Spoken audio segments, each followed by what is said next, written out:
Welcome to the Mesmerizing Marketing Podcast, where we take a deep dive into the latest marketing trends, tools, and tips, and provide you with the top resources you need to thrive and make your marketing mesmerizing. And now, here's your host, Dimple Dang.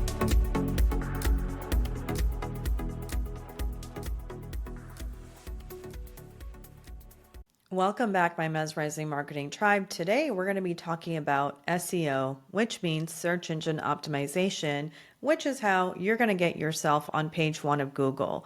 And guess what? Being on Google, as you know, definitely has its perks. But here's the thing, getting there isn't always the easiest thing. But it is after you listen to this episode, because I'm going to give you the lowdown on getting your business and brand on page one of Google, because that's actually one of my specialties. That's what I do. And before we go dive too much further into this, for those of you that don't know, Mesmerizing Marketing is actually now also on YouTube. So you can be watching this on YouTube in addition to listening to it on Apple or Spotify or your other favorite platforms. So make sure you go over to YouTube and subscribe as well. And share this episode out with your community.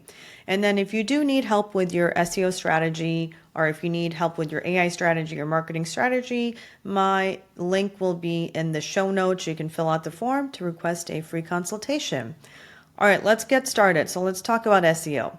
So a little bit of background about how I know about SEO and just, marketing as a whole. So back in the day, I used to sell pay-per-click ads, which are the sponsored ads under that section.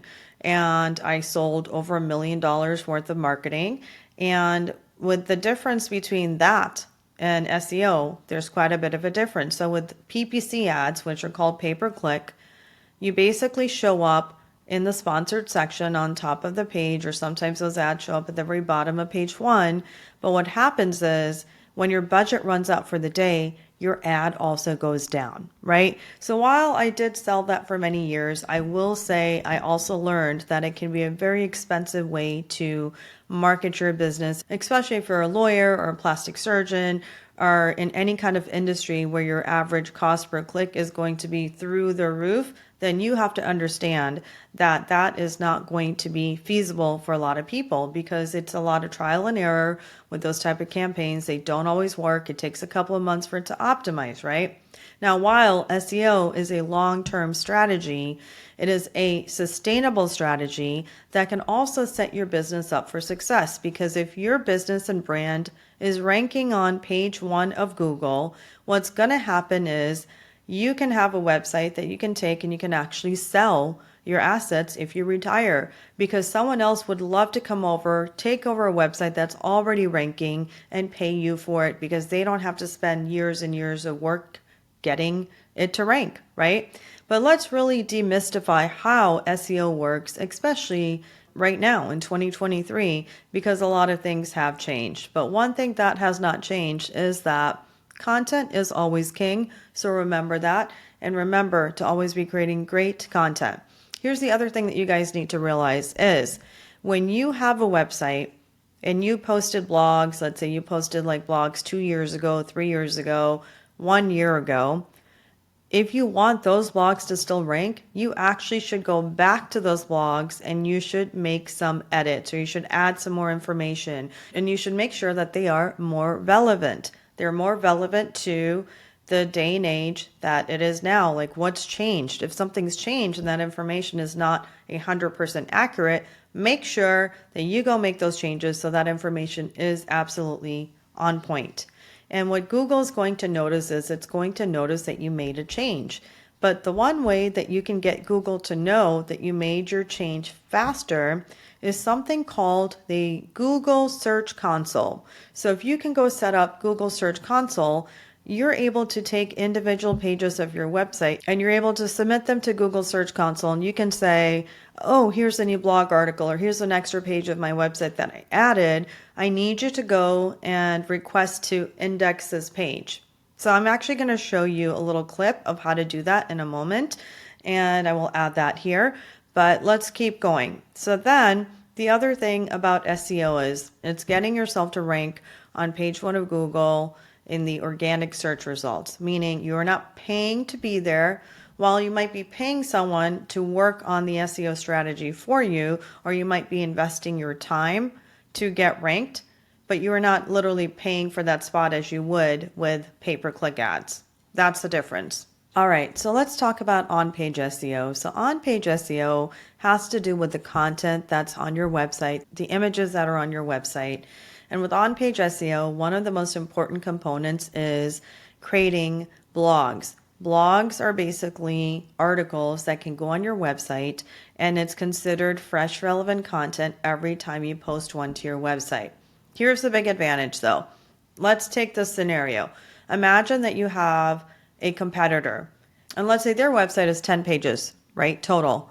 And let's say that your website is also 10 pages, but then every month you go out there and you create 10 new blog articles. So you go out there every month and you create 10 new blog articles. So when you create those 10 new blog articles, what happens is at the end of the year, after 12 months have gone by, you now have 120 additional pages to your website plus those 10. So now you have 130 pages, and Google's going to say, guess what, Dimple? I'm going to reward you because you actually took the time to create fresh, relevant content, and we're going to rank you higher up in the search engines. How about them apples? I think everyone would want that, right? But it is something that you have to consciously do. Now, one of the other things that's really important in terms of ranking high is to get inbound links coming in from powerful, authoritative sites. So one of the best ways to do that is to actively create press releases for your business throughout the year. So I don't just mean do it once a year. I would suggest doing one every 6 to 8 weeks, because with a press release, those links that are coming back to your website, those are coming from high authority domains. And when a link comes from a high authority domain, it gives you more SEO juice than just coming from, let's say, a friend's website back to your website. So you want to get links from sites that are powerful and authoritative. That's really important. So make sure that you're working on sending out a press release. Then you're probably wondering, well, Dimple, I don't know, what's the press release going to be about? Well, it can be about a lot of things. If you want any awards, maybe you were recognized for something, you can talk about that. Maybe you're launching a new division of your company, or maybe you have some new team members on your law firm, you can do that. However, just announcing you have team members, new staff or new team is not going to be newsworthy to actually get you publicity. If you're doing a press release with the intention of really getting publicity, what you want to do is you want to position it in a way where when a media person comes there, they're automatically going to be like, you know what, this article, it's on point, it's ready to go, I can actually share this. So one of the ways that you can do this is you can say the top 10 lawyers under 30 in Manhattan, right? And you can actually curate a list, and if you're one of those people, you can put yourself in there. And now that press release is something that, it's shareable. It's something that the media would take and say, this would make a great article to go on one of our media sites and our news publications. And then they're going to pick up the story as well. So think about it that way. Let's say you have a legal podcast. Think about it this way. You can say that these are the top podcasts that have to do with, personal injury law or criminal law or divorce and family law. And that's going to get picked up. So press releases are important. Keep that in mind. Updating your prior content that you have posted throughout the years and refreshing it is really important. And of course, creating fresh, new, relevant content via blogging is really, really essential when it comes to SEO. But when you're creating your blog, there are a few tricks that you need to know, and I'm going to tell you what those are. So when you're creating your blog, there are some tricks that you need to know, and there's some tools that can actually help you. If you have a WordPress website, you can download a plugin called SEO Yoast. It's the Yoast SEO plugin. And when you download that plugin, it will actually tell you when you've created content. It's going to say it's going to give you a green light for good, or it's going to say okay for the SEO, and it's also going to tell you the readability level. And when you do that, it's going to actually enable you to know what you're missing. So here are some components that you can add to a blog that are really beneficial. Obviously, the title that you pick, you want to pick it strategically. You want to make sure that it's catchy. You want to make sure that it has some of the SEO keywords in there.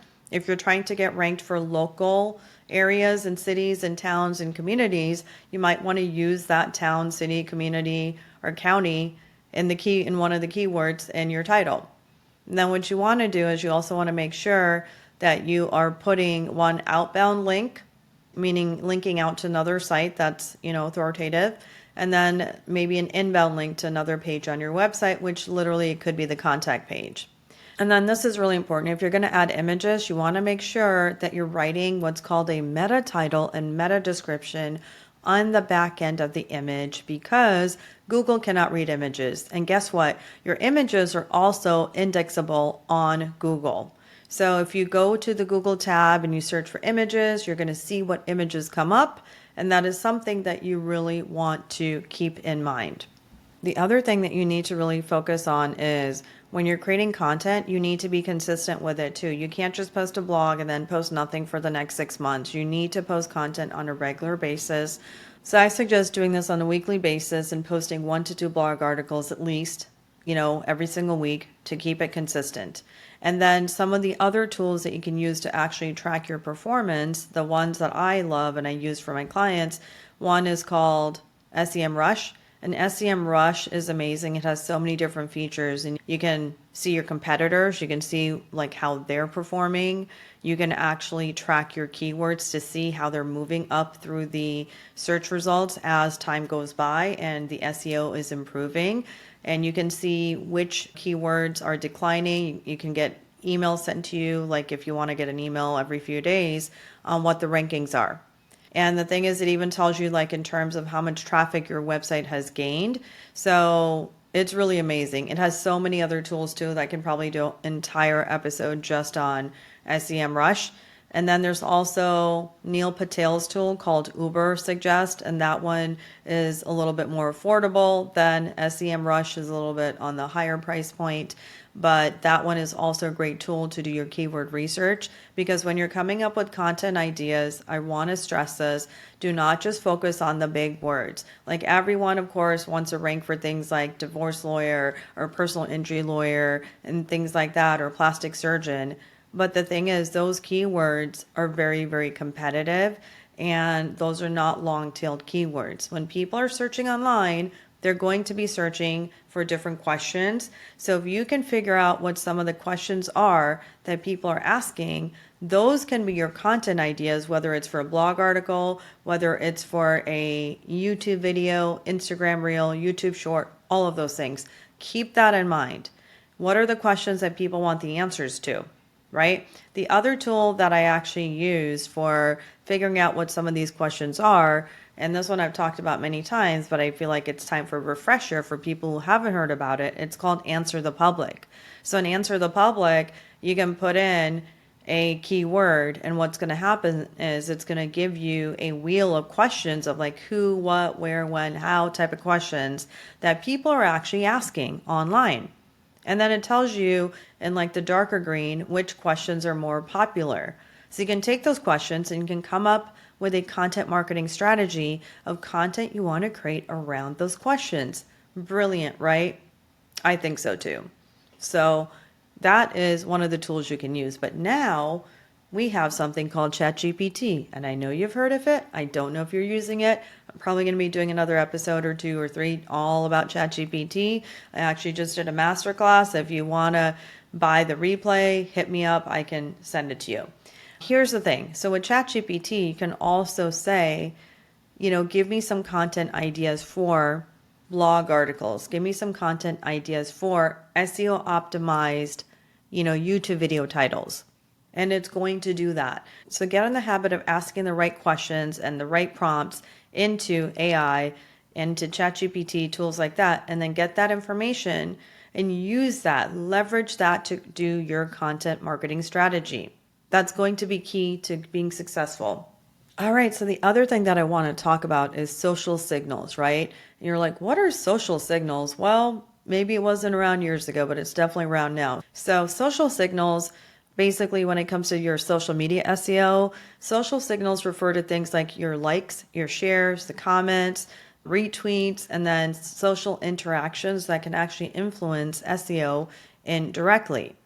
And let's talk about how the search engine perceives social signals. So Google said, okay, social signals, maybe they don't have a direct ranking factor. However, there's evidence to prove that websites that have strong social activity actually end up having better organic rankings. So not only do you need to be having a content marketing strategy for your website and for creating blogs, but you also need to have a content marketing strategy for social media, for your YouTube channel, for Reels, for TikTok, for Instagram Reels, for Facebook Reels, and for YouTube Shorts, all of those things.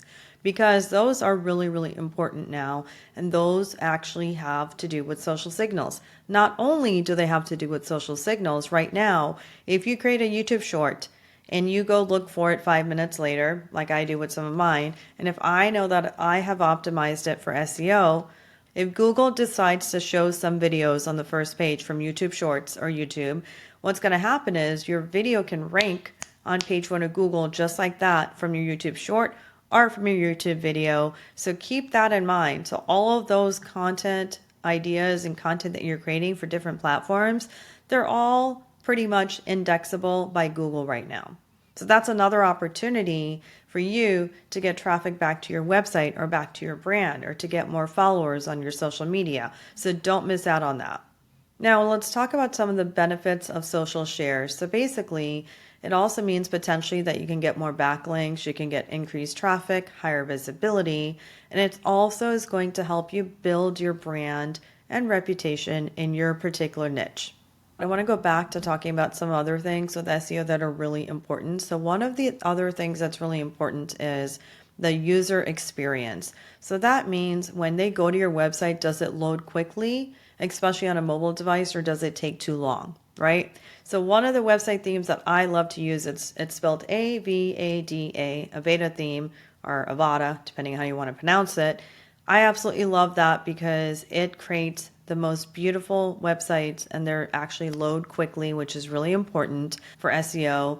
So Google really emphasizes, the implications of mobile first and how that's indexed. And it's going to really prioritize mobile search results that load quickly. There are actually a couple of other tools too that I didn't mention. There's some other SEO tools that you can use for research. So there's one called Moz and there's one called Ahrefs. That's Ahrefs. And then there's a couple of others as well that you can check out. But those are some of my favorites that I've mentioned. And earlier I mentioned SEMRush and Neil Patel's Ubersuggest, which is an amazing tool as well. So the other thing to note also is that schema markup is important for enhanced search engine result page listings as well. When we talk about SEO, let's not forget about SEO for your Google local listing. That also needs to be optimized for SEO because your listing, depending on what content you're putting in there, depending on how many reviews you're getting, even what people are putting in your reviews can impact how your listings are going to rank online for your Google local listing. So there are some tricks to that as well. I'm not going to go into all those details there, but if you do have any questions or if you want to reach out and schedule a free consultation, the form is going to be in the show notes and I would be happy to schedule a call with you. And if you guys are enjoying this episode, share it out. Go make sure that you subscribe on YouTube. Let me know what other content you want to hear from me. So thank you for tuning in to Mesmerizing Marketing, and we will see you next time.